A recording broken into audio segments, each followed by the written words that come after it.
우리 아까 찬양 마지막에서 두 번째가 뭐였죠? 응? 아니다, 맞다. 무화과 나무 잎이 마르고. 아까 그 찬양을 이제 전 준비하면서 흥얼흥얼 하다가 그 생각이 들었어요. 오늘 본문 말씀 시작하기 전에 날이 무척 덥습니다. 정말 많이 덥죠. 여기 여기로 나가면 저희는 화장실이 외부로 나가는 길입니다. 약 한 15m 정도 걸어, 15m는 좀 더 가야 돼요. 20m 정도 걸어서 가야 되는데 화장실 저도 다녀왔는데 20m 걸어갔다 오는 동안 그냥 다 증발해 버리는 것 같이 덥습니다. 정말 많이 더운데 화장실을 갔다가 오면서 덥다 하다 우리 텃밭 있는 곳을 딱 봤는데 저기서 아직도 방울토마토가 매달려서 저 아직 살아있어요. 그래도 가끔씩 물을 주셔서 제가 아직 이렇게 살아있습니다고 붙잡고 대롱대롱 매달리는 몇 놈이 보이더라고요. 이 타는 듯한 더위에 저놈들도 살아있는데 아까 그 찬양에서 무화과 나무 잎이 마르고 포도 열매가 없고 감람나무 열매 그치고 논밭에 식물이 없어도 이게 흥겨운 리듬의 찬양이긴 하지만은 이게 뭔 소리입니까? 굶어 죽기 일보 직전입니다. 굶어 죽기 일보 직전인데 난 여호와로 즐거워하리, 난 여호와로 즐거워하리, 난 구원의 하나님을 인해 기뻐하리라. 그리 길지 않습니다. 찬양 악보로 하면 4줄 정도 돼요. 무화과 나무 잎에서 4줄. 난 여호와로 즐거워하리, 난 여호와로 즐거워하리, 난 구원의 하나님을 인해 기뻐하리라. 참 짧은 찬송이신데 절대로 우리가 범접할 수 없는 신앙을 우리에게 보여주죠. 제가 걱정하고 있는 걸 한번 생각을 해봤어요. 참 많더라고요. 그냥 제 안에. 근데 이 정도는 아니에요. 아직 화장실에서 나올 때 저 노랗고 반은 빨간 애야. 쟤들 토마토 매달려갖고 저 아직 있습니다. 아직 저 안 달려갔어요. 아직 식물이 남아있어요. 주머니에 동전 몇 개 있고 먹고 살 만큼 양식이 있습니다. 이 뜨거운 폭염에 에어컨이 돌아가고 있지 않습니까? 잠시라도 예배 드릴 처소가 있고 집에 가면 누일 공간이 있고 사랑하는 가족들이 있고 사랑하는 성도가 있고 우리가 함께 웃으며 찬양할 수 있고 일단은 이거는 남았잖아요. 뭐가 됐든 간에. 내가 이것에 대해서 얼마나 감사를 하는가를 생각해 봤습니다. 이후에 하나님이 주실 은혜와 우리들의 사명과 우리들의 나아갈 길을 통하여서 하나님 정말로 창대한 주의 일을 감당하는 교회가 되게 해주십시오. 하나님의 귀한 성도들이 하나님의 달란트를 가지고 이곳에 모였습니다. 한 사람 한 사람 주의 은혜 받아서 세상에서 쓰임받고 하나님께 쓰임받아서 정말 우리가 수적인 부흥이 아닌 영적 부흥을 이루며 주님 앞에 나아가기를 소원합니다. 라고 기도하면서도 생각하는 게 뭡니까? 교회 건축을 하고 그 많은 공간을 맞이해서 그 안에서 사역을 하건데 물론 꿈 꿔야죠. 사역에 대한 꿈을 꾸지만은 지금 우리가 갖고 있는 것에 대해서 얼마나 감사하는지에 대해서 잠깐 찬양을 하면서 생각을 해봤어요. 아직은 멀었구나.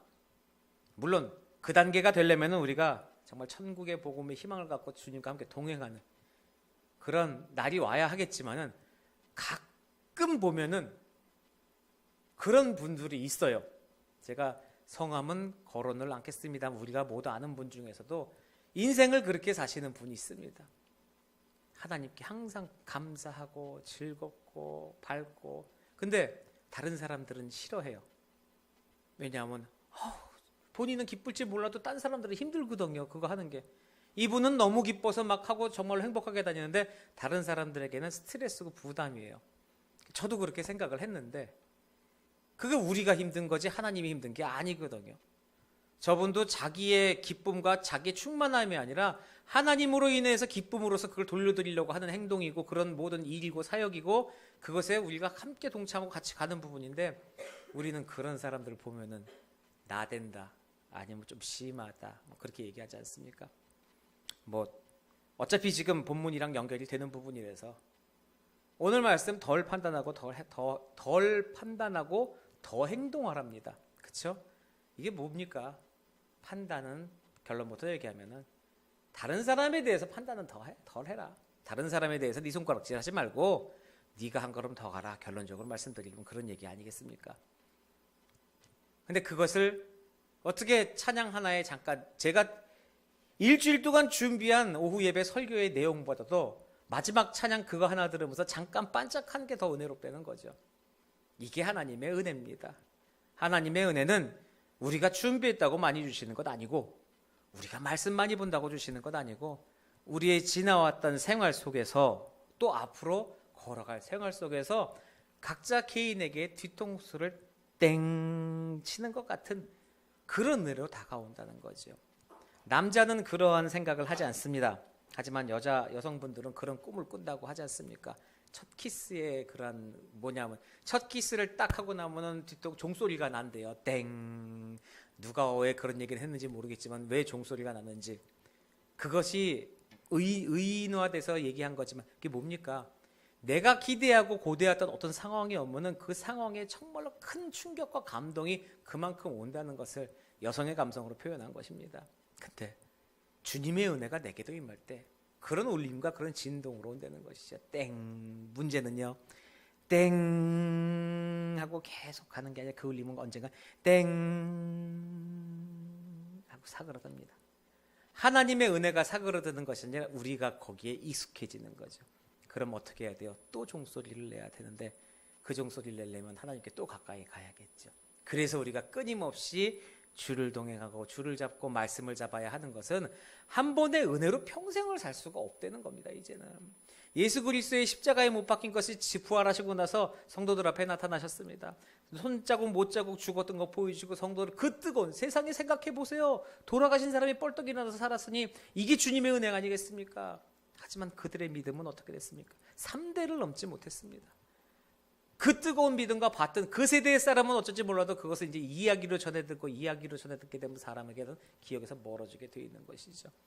내 인생 속에서도 마찬가지입니다. 우리 첫사랑 한번 기억해 보세요. 주를 만났을 때 주께서 주셨던 그 큰 은혜를 생각했을 때 지금도 가슴이 벅차지만 그 당시의 느낌과는 확연히 틀리다는 겁니다. 그러면은 또 종소리를 내야죠. 주님께서는 은혜의 사랑의 종소리를 계속해서 울려 퍼져 줍니다. 그것에 귀를 기울일 줄 아는 그런 성도가 되어야 한다는 것이죠. 여기서 끝내도 오후 예배로는 전혀 손색이 없습니다. 오늘 본문 말씀도 맞습니다. 그러나 이게 본론이 아니니 졸지 마시고 공작새가 있었습니다. 정말로 이쁜 공작새죠. 공작새 가정입니다. 엄마 공작새, 아빠 공작새인데 아주 이쁜 딸내미가 하나 태어났어요. 애지중지 기릅니다. 정말로 아름답게 길렀어요. 곱게 길러서 성년이 됐습니다. 그리고 나서 숲의 다른 마을로 시집을 보냈습니다. 얼마 지난 후에 딸 공작새가 잔뜩 풀이 죽은 상태로 친정으로 날아옵니다. 엄마 공작새가 쳐다보니까 수심이 가득하거든요. 왜 그러니? 그자마자 딸이 앉아서 하소연을 하기 시작합니다. 엄마, 숲에 있는 새들이요 다 저를 따돌려요. 너무 외로워요. 남편도 그 마음을 이해하지 못해요. 그러고 나서 울기 시작하는 거예요. 엄마 노련하지 않습니까? 세상 산전수전 다 겪은 그 노련한 엄마가 딱 잡히는 게 있는 거예요. 그래서 딸 공작새한테 물어봅니다. 얘, 너 숲에 돌아다니면서 아무 때나 네 꽁지 활짝 펴갖고 사람한테 자랑하지 않았니? 사람한테서 뽐내고 그러지 않았어? 내 말 맞지? 물어봤더니 딸이 깜짝 놀라면서 얘기합니다. 아니 엄마, 우리 꼬리는 하나님께서 주신 선물 아니에요. 하나님께 주신 그 아름다운 선물인데 그거 조금 펼치고 다니면 어때요? 주님께서 보라고 주신 거 아니에요? 그때 엄마가 말씀해 주신 겁니다. 얘야, 하나님의 선물은 자랑하라고 주신 게 아니야.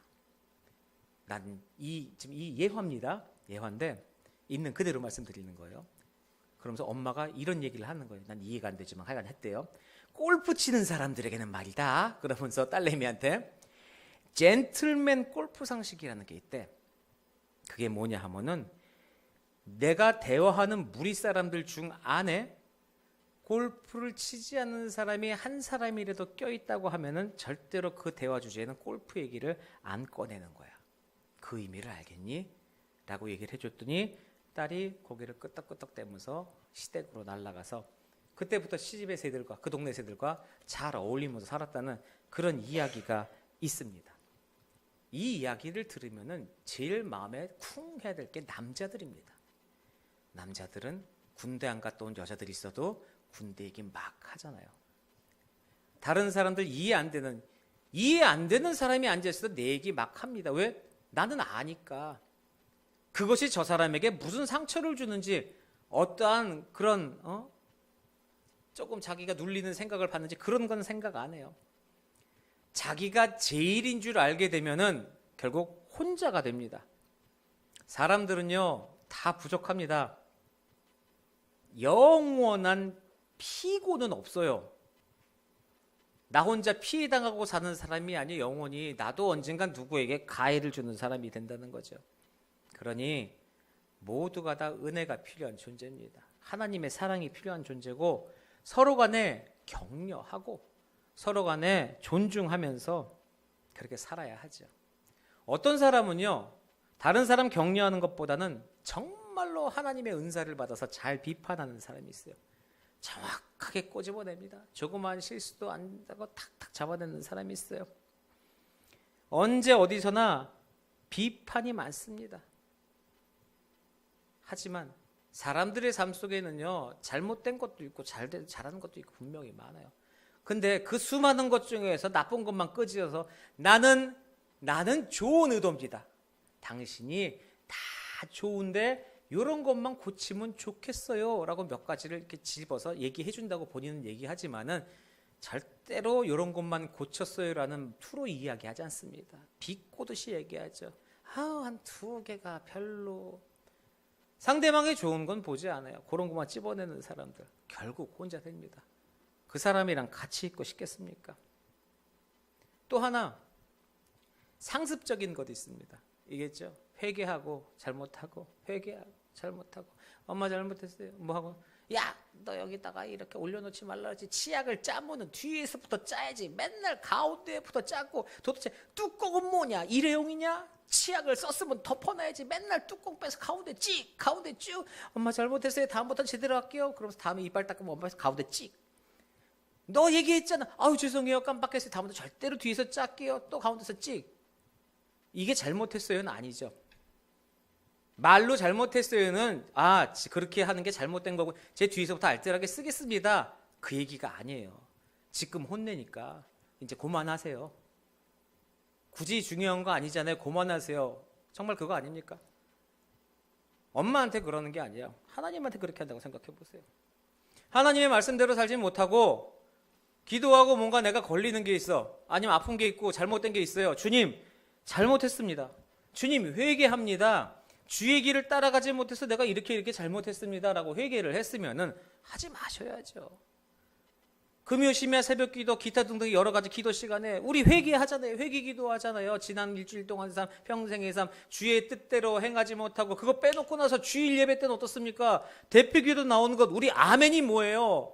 그렇게 됨을 믿습니다 아닙니까? 그럼 그 기도 속에 동의하고 우리도 함께 드리는 기도인데 대표 기도 하시는 분이 지난 일주일 동안에 죄를 지었지만 다음 주에 또 질 거니까 주님 한 번도 그런 적 없잖아요. 뭐예요? 인간에 살아오면서 지었던 이제 제가 제일 싫어하는 게 그거예요. 알고 지은지 모르고 지은지 어디서 다 알고 지었으면서 했던 모든 것들 주님의 뜻대로 살지 못하였던 걸 주님 회개합니다. 하나님 오늘 말씀 듣고 말씀대로 살아가도록 인도하여 주시옵소서. 회개했습니다. 모두가 다 아멘 했으면 그대로 살아야죠. 왜 나가서 그 다음 주 기도 제목이 똑같은 기도 제목이 나와야 됩니까? 인간은 죄인이기에 저희가 나가서 인간은 죄인은 맞습니다. 그런데요 세상의 죄인들도 죄를 번복하면 뭐가 생기는 줄 아세요? 전과라고 해서 맷범이라는 게 생깁니다. 우리 믿음의 전과가 몇 범이나 되겠습니까? 그럼 세상적으로 인간적으로 우리들의 지식적으로 그렇게 많이 얘기하고 강조하면서 왜 하나님의 방법으로는 한 번도 생각을 안 하시냐고요. 하나님의 방법은 하나님의 법으로 풀어야지 어떻게 인간의 방법 유리할 때만 그래요. 아니 그렇게 좋아하면 우리나라 세상 사는 인간법으로 한번 하나님께 회개한 거 갖다 놓고 보자고요. 몇 번이나. 하나님 앞에 전과 몇 범이세요 도대체? 그럼 우리는 가중처벌을 얼마나 받아야 하는 겁니까? 참된 회개가 아니에요. 우리들이 항상 마음속에 부정적인 비판의 마음이 있기 때문에 그렇습니다. 세상은요, 격려가 넘쳐야 되고 사랑이 넘쳐야 하죠. 그런데 교회에서도 그렇고 가정에서도 그렇습니다. 격려와 사랑이 아니라 비판이 넘치지요. 조금 더 심하게 나가면 아마 예수님도 비판할 거예요. 말씀 갖다 드리고 나서 예수님도 비판합니다. 교회 봉사하는 사람, 우리는 그나마 성도가 적으니까 그런 얘기는 없습니다. 교회 봉사하는 사람들 대놓고 뒤에서 자기는 아무것도 걸레 한번 든 적 없으면서 이러쿵저러쿵 말 정말 많습니다. 뭘 닦고 뭐 하면은 저 사람은 화분을 저쪽 남쪽 방향으로 둬야지 저기다 두니까 안으로 먼지가 떨어. 그럼 가서 돌려놔요. 앉아서 얘기하지 말고.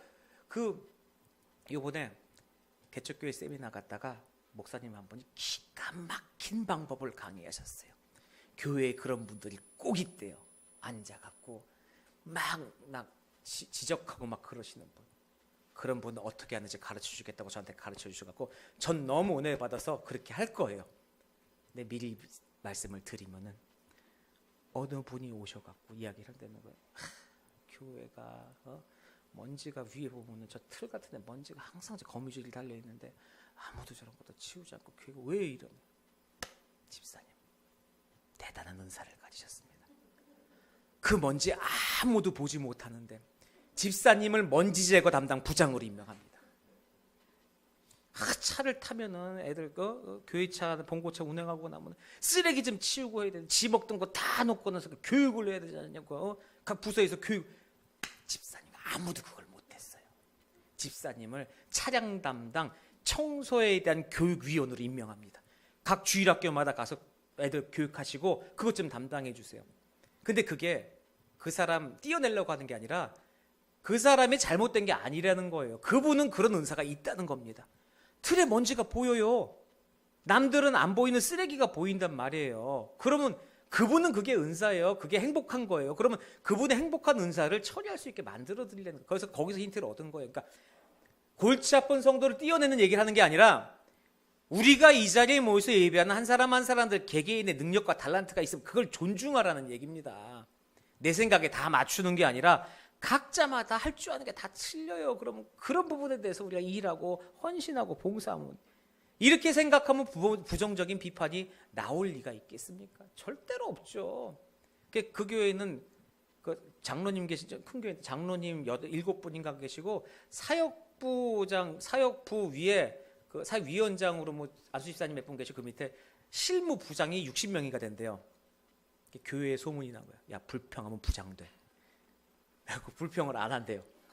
약간 그런 얘기를 하세요. 근데 그건 웃자고 한 얘기인데 정말 그렇게 할 수 있는 사람은 그 자리에 갖다 놓으신다는 얘기죠. 하나님이 일하는 거 아닙니까? 예배하고 사역하는 부분이면은 아니 그렇잖아요.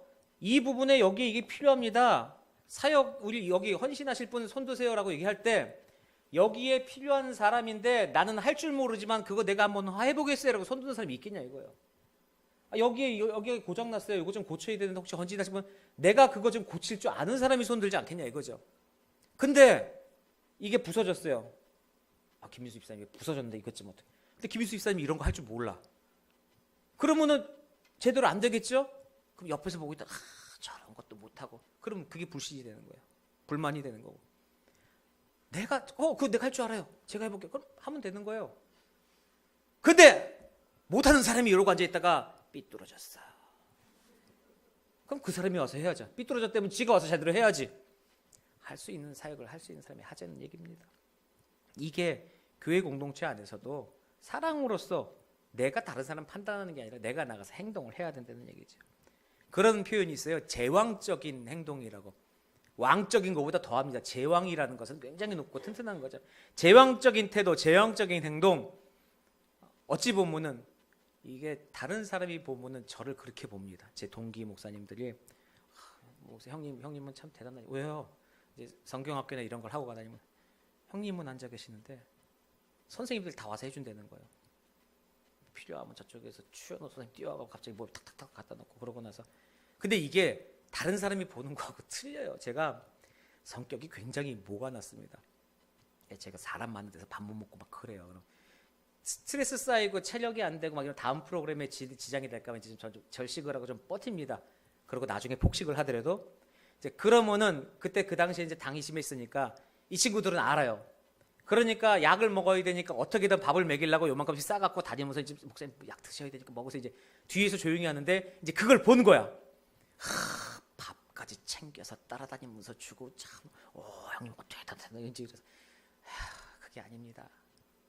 그런 제왕적인 거 말고요. 정말로 굴림하고 다른 사람 부려먹는 그런 사람이 있잖아요. 자기는 손 하나 까딱 안 하고 남의 의견 무시하고 자기 의견과 자기 생각 강조하는 그런 것들 절대로 옳지 않습니다. 그 생각이 되고 그 위치에 있으면 항상 그것 때문에 문제가 생깁니다. 자기 뜻대로 자기 스타일대로 다른 사람 인정 안 하는 그런 모습이 제왕적인 태도죠. 근데 자기 뜻 강조하고 내가 하고 싶은 것 강조해서 상대방 사람의 살만 나는 세상에 있는 그런 의지를 뺏지 마십시오. 내가 좀 편하고 내 마음에 안 든다고 해서 다른 사람들의 기쁨과 즐거움이 되는 인생사의 삶을 빼지 말라는 거예요. 일을 시키면서 어떠한 일에 대한 효용, 어떠한 일에 대한 활용도, 능력치, 그것을 올리기 위해서 어쩔 수 없다고요? 그러면 나머지 사람들 함께 일하는 사람들은 기계라는 말입니까? 모든 사람이 즐거워야 함께 즐겁게 굴러가는 것 아니겠습니까? 세상에서 얘기하는 생산성의 강조인 그런 일터가 아닙니다. 교회는 사역의 현장은 하나님의 일을 하는 곳이고 하나님의 일은 기쁨으로 해야 되는 거예요. 예배도 기쁨으로 드려야 하는 것입니다.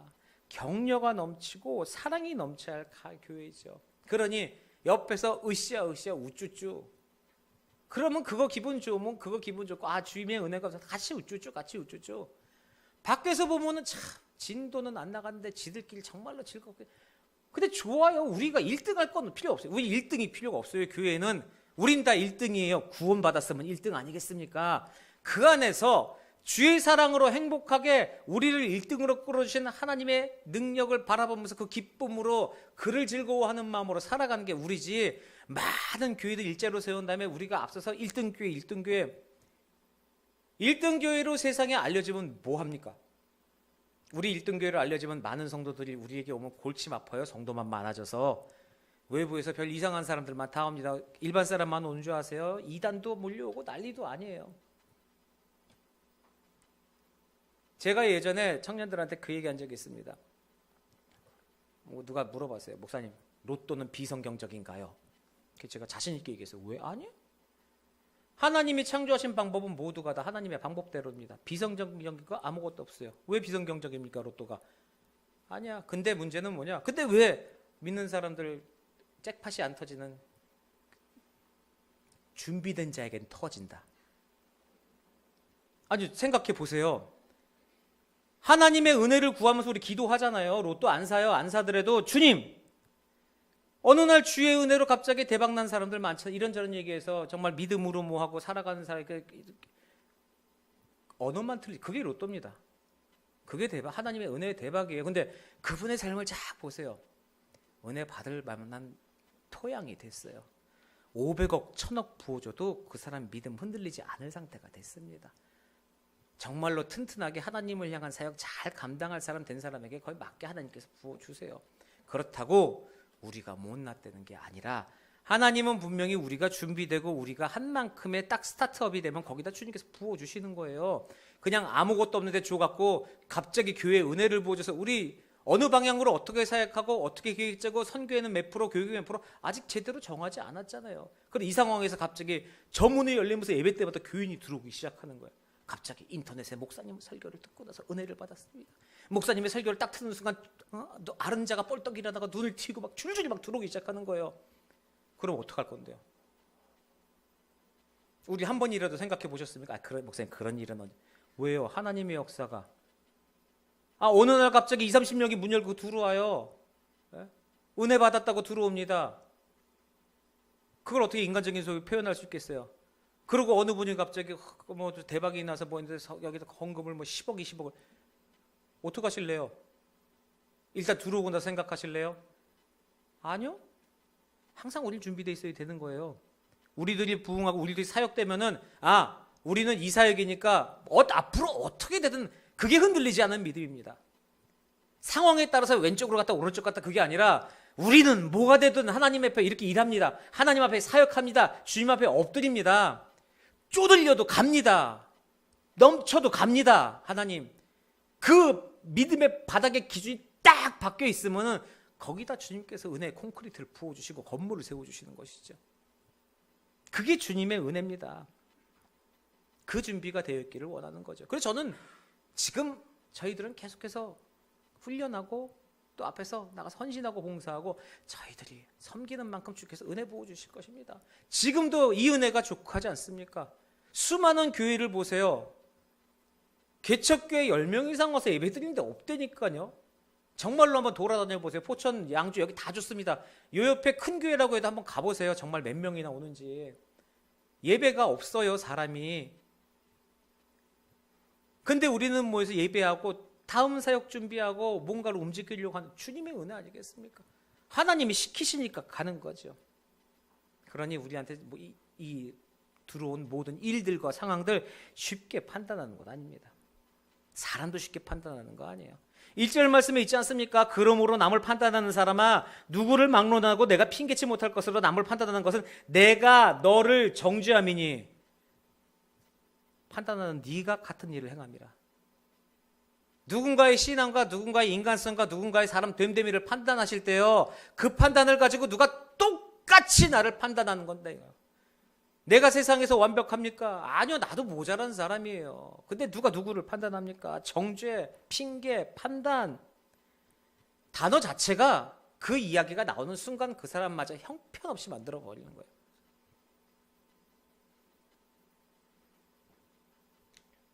하나님은요, 정말로 부서지고 쓰러지고 넘어지는 형편없는 사람도 들어 쓰시려고 하시는 분입니다. 낮은 자를 들어 쓰시고 아픈 자를 일으키시고 작은 자를 쓰시는 그런 하나님이세요.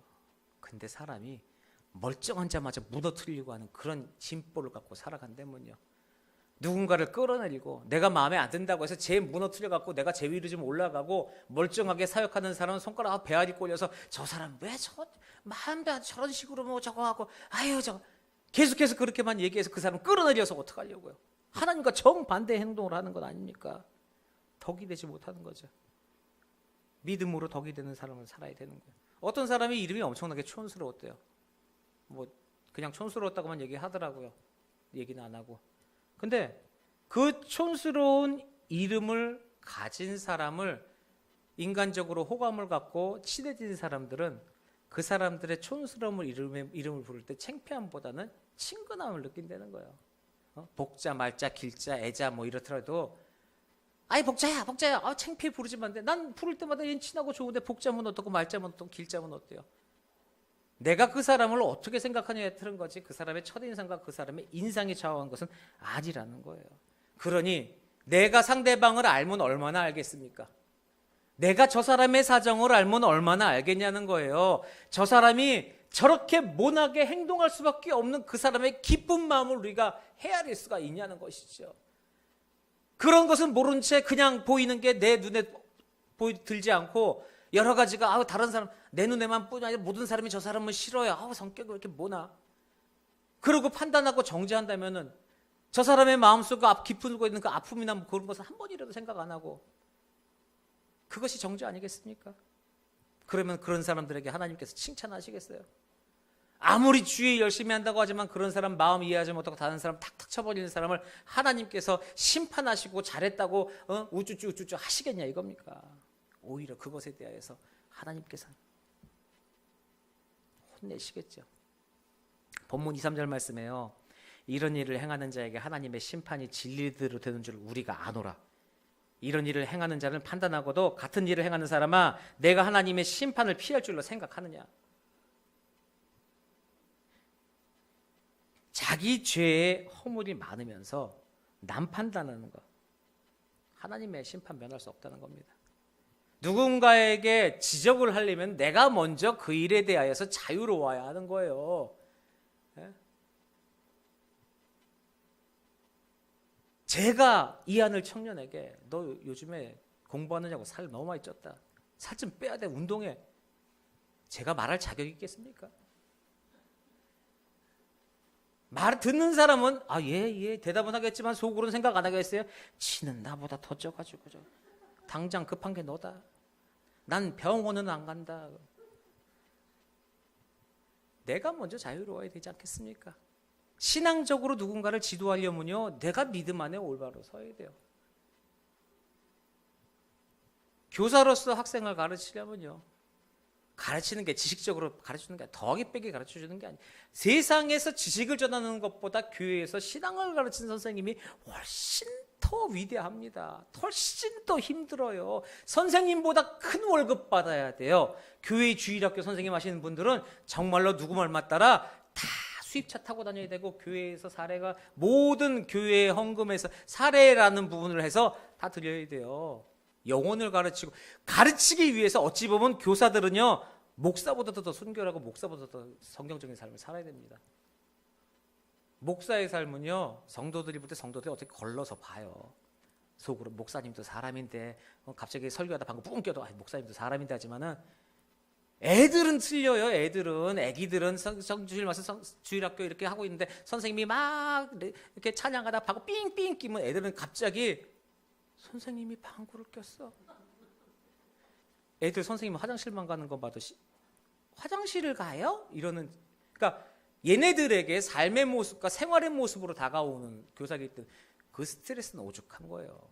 그러니 그만큼의 높은 상급이 있어야 된다는 거죠. 그렇게 우리가 살아가지 않습니까?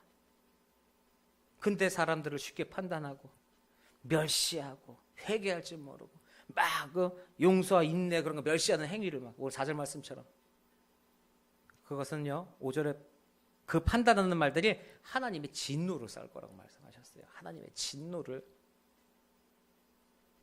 그럼 또 여기서 꼭 질문하는 분들이 있습니다. 물론 여러 가지 신앙에 부족한 분들, 하나님의 진노를 쌓는다면 우리는 지옥에 가는 건가요? 하나님의 진노라는 게 지옥과 연결된 부분이 아니에요. 지금은. 왜? 지옥보다 생각해 보세요. 지금 천국 가느냐, 아우 답답해.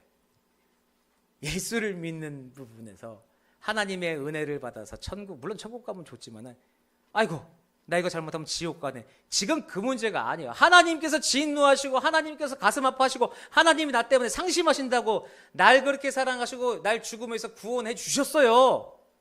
이미 죽음으로부터 구원하시면서 본인의 아들 그리스도를 죽음으로, 예수 그리스도를 십자가에 달아 돌아키심으로 인해서 우리를 건져주시고 그만큼 사랑하고 애지중지하고 있는데도 나가서 사고 뭉치고, 그러니 하나님 가슴이 어우 답답한 그 가슴 보고 나서 그렇게까지 나를 사랑해 주시는데 저분의 가슴을 아프게 했으니 그게 우리 마음속에 애달픔이 되고 아픔이 되고 돌이킴이 돼야지. 지금 그거 가지고 아이고 나 다시 지옥 가면 어떻게, 그 단계라면은 그건 신앙이 아니죠.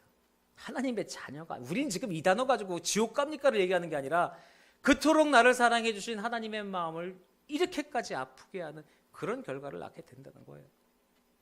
골칫덩어리, 사고뭉치, 그런 존재로 남게 된다는 거죠. 하나님 사고뭉치라고 지옥 보내는 분 아닙니다. 그러니까 더 차라리 가슴이 아픈 거예요. 그냥 딱 보내버렸으면 그냥 하나님 나 다시 버렸어 이러고 고등하겠는데, 그게 아니에요. 내가 지금 이랬는데도 하나님은 날 사랑하시. 그게 지금 우리를 더더욱 가슴 아프게 하는 거예요. 뭘 해도 우리는 그 은혜를 갚을 수 없는 거니까요. 인간이 쉽게 판단하는 사람들은요 남의 일에 관심이 많아요. 남의 일에 관심 많은 사람은 그 사람의 약점을 캐내는 말을 참 좋아합니다. 그리고 그 캐낸 약점의 말을 미치겠어요 누군가에게 전하고 싶어서. 그러면 항상 대놓고 얘기 안 하죠. 돌려서 이렇게 얘기해요. 내가 그럼 내가 들은 얘기인데, 그래서 얘기를 다 해요. 그리고 확인합니다. 이 사람이 얘기를 잘 전하나 안 전하나. 그래 놓고 난 안 했어요. 인간의 심리입니다. 심리. 고난을 증폭시켜요. 그리고 거기서 쾌감을 느낍니다. 그러니 이게 제대로 된 공동체가 돌아가겠습니까? 공동체 사회세요. 그래서 제일 중요한 게 나를 버리고 헌신하는 거예요. 내 쾌감, 내 쾌락, 내가 하고 싶은 것 버리고 내가 어디서 이런 얘기를 들었어요. 이거 얘기하고 싶어. 참 미치겠어. 이거 내가 지금 얘기하면 내가 제일 처음 얘기하는 건데 그 쾌감 막 이런 거 내 쾌감 버리는 거예요. 내가 요거 말 한마디 함으로 인해서 저 사람이 아파할 테니까. 저 사람 오죽 힘들었으면 나한테 얘기했나? 얘기할 때 동네방네 소문내라고 얘기한 거 아니니까. 그래, 내가 얘기해주고 내가 내 마음속에 기도해주자고 거기서 삭히는 거. 그게 믿음의 공동체를 유지하는 일입니다. 그리고 그것이 헌신이고요. 그게 바로 주님께서 주신 바른 판단력의 삶입니다. 우리들의 판단력을 흐리는 것들 뭐가 있어요? 이단 있잖아요. 이단이 다가올 때요. 우리 이단입니다 하고 다가오지 않습니다. 저기요. 얘기 좀 나누자고 해요. 근데 요즘에는 신천지라고 대놓고 오죠. 저희 신천지인데 보세요. 그래도 그들 얘기하면서요. 지켜야 될 선은 지킵니다. 왜? 준비해 있으니까요. 저기 신천지 저기 몇 번 찾아왔는데 저문 절대로 밀고 안 들어옵니다. 저 밖에서 할 말만 하고 저럴 말만 해요. 왜냐하면 저기 들어오면은 그 무단 침입 그걸로 또 고소가. 그러니까 저는 그게 참 정말로 복음이라면은 그것이 정말로 옳고 그것이 생명이라면은 세상법에 얽매이고 뭘 하는 부분에 대해서 뭘 생각을 합니까? 그리고 다 이렇게 대화하면 피해가요.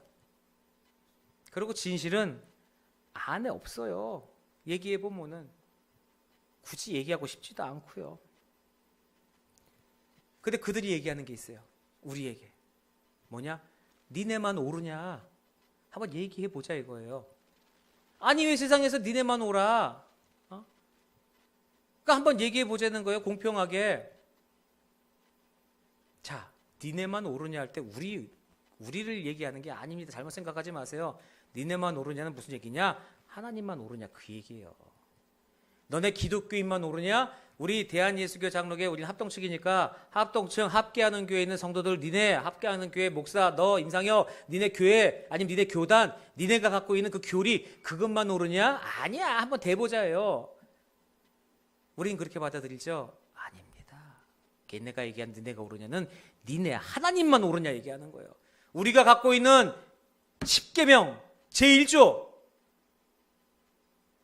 거기에 덤비는 거예요. 그러고 아니라고 해요. 근데 그거잖아요. 그걸 갖고 들어오는 겁니다. 외형만 보고 판단하지 마십시오. 우리의 판단은 정확합니다.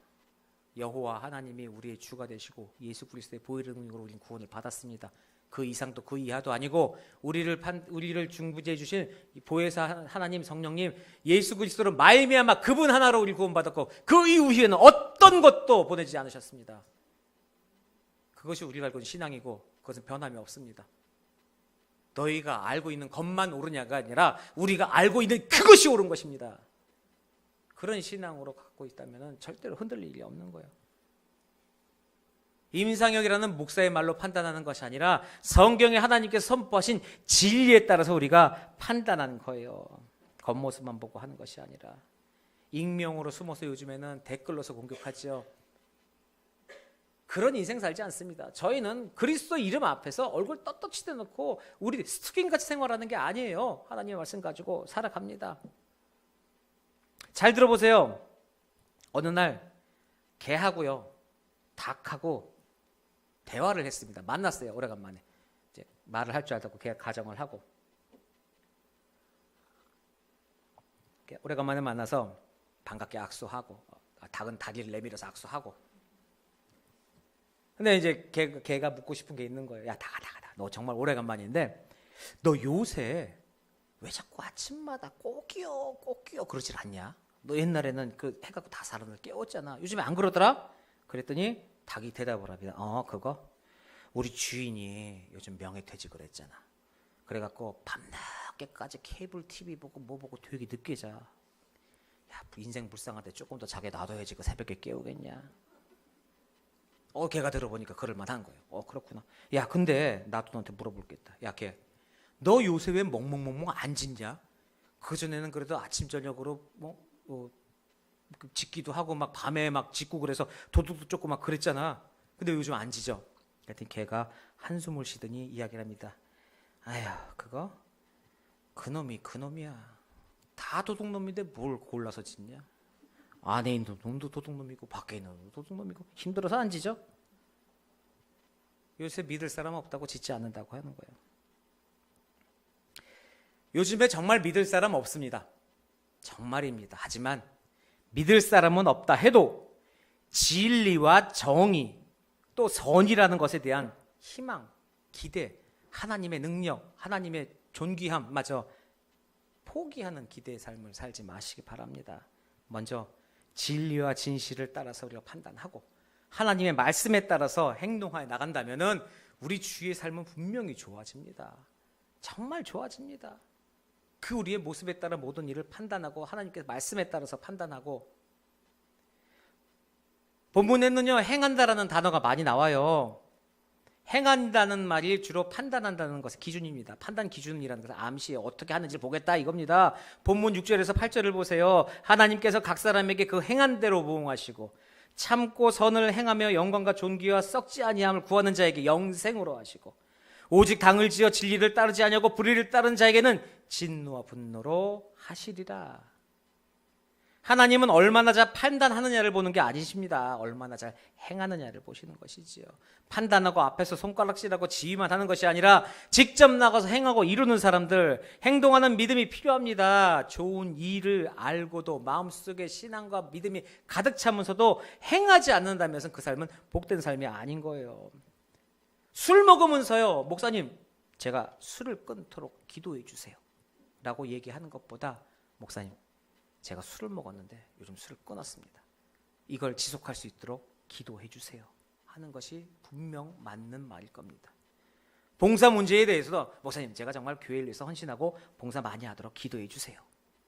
이것보다는 내가 먼저 나가서 봉사하고 섬기면서 목사님 제가 지금 이렇게 섬기고 나가는 이 마음 식지 않도록 기도해 주세요. 이것이 맞는 기도의 자세고 신앙의 자세라는 것이죠. 믿음의 생활, 하나님 앞에서의 올바른 삶의 생활은 내 결정과 내 생각뿐만이 아니라 하나님의 능력을 의지할 수 있는 그 믿음에서부터 시작되는 겁니다. 누가 알아주기 위하여서 헌금하고 누가 알아주기 위해서 봉사하고 내가 이 교회에 기둥뿌리를 몇 개를 세웠느니 내가 천장에 턱을 몇 개 있는지 마음속으로 저게 정말로 내가 하나님께 정말 이렇게 헌신하는 귀한 그러면 내가 하나님과의 관계인데 저 교회 요 앞에 부분에서 약 한 6m 거리까지 내가 했어. 저 기둥에다 뭐 이름 적어놓고. 전 예전에 그거 좀 별로. 그게 좋대요. 뭐냐면 뭐 교회 건축하면 그런 거 있잖아요. 장의자, 의자에 이름 새겨놓고 벽돌에 이름 해갖고 올리고. 전 근데 그거 보면 저거 생각나요. 절 기와 올리는 거. 그냥 전 그 느낌이 그래서 혹시나 행여나 나중에 우리가 건축을 한다 해도 벽돌에 이름 새기는 일은 없을 겁니다. 벽돌에 안 생기고 정말로 이렇게 따로 기념을 하더라도 저는 그거 하면 자꾸 그 누워있는 부처님이 씩 웃는 게 생각이 나서 영실하죠. 제 머릿속에는 그 설악산 케이블카 올라가다가 있는 그거밖에 생각이 안 나서 하여간 별로 좋지 않습니다. 그래서 하여간 누구에게 보이고자 하는 그런 믿음이 아니라 내가 하나님 앞에 올바르서 그런 믿음 그리고 하나님 앞에 헌신하는 것은 그 있지 않습니까? 잭 웹스터가 지은 책 키다리 아저씨 형태만 딱 있는데 그 도움 주는 그 귀한 아저씨를 통해서 내가 공부도 하고 뭐하고 걸 항상 우리 마음속에 그 키다리 아저씨의 모습 내가 헌신하고 봉사하고 하는 모든 것들 나도 키다리 아저씨 형상을 만드세요. 그것도 키다리 아저씨 아닙니다. 예수님의 형상 뒤에 숨어서 항상 교회가 나를 도와주고 주님께서 나를 도와주시는구나. 내가 하나님의 은혜를 통해서 열심히 헌신하고 나가지. 나의 도움받는 사람이 그래야지 내 이름표 하나 꼭 있죠. 안 보이더라도 꼭 하나 이렇게 힌트를 흘려놓습니다. 이렇게 내가 한 것처럼. 그러면은 그 사람에게는 교회와 하나님이 덕이 되는 것이 아니라 이제 필요하면 그 사람 찾아갑니다. 그 사람이 은혜가 되는 거예요. 은인이 되는 거예요. 물론 은인으로서 신앙생활 잘하면 좋은데 그렇게 안 되는 경우가 많습니다. 우리가 정말로 보람과 같이 사는 그런 신앙생활을 하려면 하나님 앞에 남을 덜 판단하고 나는 더 행동하고 하나님 앞에서 영성 깊다고 자랑하는 것이 아니고 판단하려고 하는 독단과 독전적인 생각 내 생각이 맞고 그래도 나는 그거는 싫어. 난 절대로 못하겠어. 왜 절대로 못한다는 단어는 될 수 있으면 쓰지 마십시오. 왜 절대로 못합니까? 그것을 어떻게 장담을 할 수가 있어요? 절대로라는 단어는 이 세상에 없습니다. 어떤 상황이 될지 모릅니다. 그것도 약속의 남발입니다. 지금 이런 상황에서는 난 못하겠어요. 이제 난 그건 절대로 못해. 저 한동안 절대로 당근 못 먹었습니다. 날당근 비린 맛이 나고 막 그랬는데 근데 어느 날부터 먹어요. 난 변합니다. 하지만 우리 신앙은 변하면 안 되죠. 내 스타일이 어떠든지 사람 비교하고 판단하고 신앙에서 적용시키지 마시고 하나님의 은혜, 하나님의 사랑, 그걸로 나부터 성찰하십시오. 내 신앙부터 돌아보시고 나의 인생부터 돌아보시고 내 말투부터 생각하시고 나의 생각과 판단을 먼저 생각하는 그런 행복한 주의 삶을 사시는 성도님 되시길 주님의 이름으로 축원합니다.